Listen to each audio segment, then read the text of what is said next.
What is the historical evolution of xERA and SIERA? Imagine trying to figure out how good a pitcher really is without just looking at their earned run average. That's where the story of advanced pitching metrics begins. Traditional ERA has been used for decades, but it has limitations. It counts all runs a pitcher allows, including those influenced by defense, luck, and ballpark factors. So, analysts wanted better ways to measure a pitcher's true skill. Back in 2011, SIERA or Skill Interactive Earned Run Average was introduced. It built on earlier stats like fielding independent pitching and expected fielding independent pitching.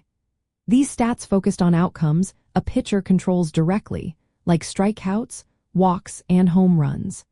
SIERA went further by including the type of contact a pitcher allows, such as ground balls versus fly balls.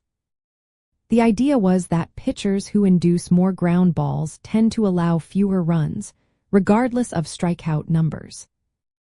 SIERA uses a mathematical model to estimate how a pitcher's underlying skills translate into runs allowed. It looks at strikeout rates, walk rates, and the quality of contact to predict future performance. This makes SIERA especially useful for pitchers who succeed by generating weak contact rather than just striking out batters. It's a tool to see beyond the surface and understand what a pitcher's true ability might be. Fast forward to around 2015, and the rise of Statcast technology changed the game. Statcast provides detailed data on every batted ball, including exit velocity and launch angle. This data allowed for the creation of expected earned run average, or xERA. xERA estimates how many runs a pitcher should have allowed based on the quality of contact they surrendered, not just the actual runs scored. For example, if a pitcher gives up many hard-hit balls but benefits from great defense or luck, their actual ERA might be low, but their xERA would be high.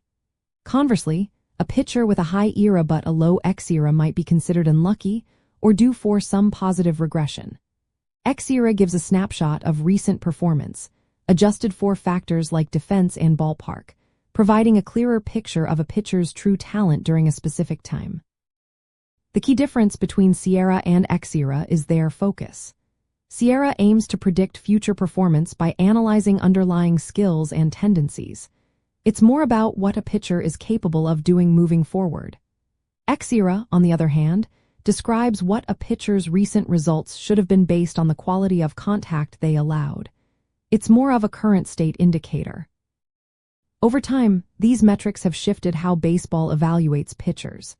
In the past, stats like ERA and wins were the main tools, but they often didn't tell the full story. Now, with SIERA and xERA, teams and analysts can better understand a pitcher's true ability and potential for future success. They help identify players who might be undervalued or overvalued based on their surface stats. In summary, the evolution of these metrics reflects baseball's move toward more precise, data-driven analysis. SIERA, introduced in 2011, focuses on predicting future performance by analyzing contact and skill.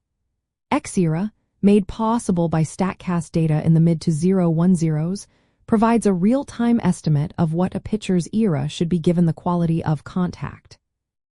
Both have become essential tools for understanding pitching talent beyond just the surface numbers.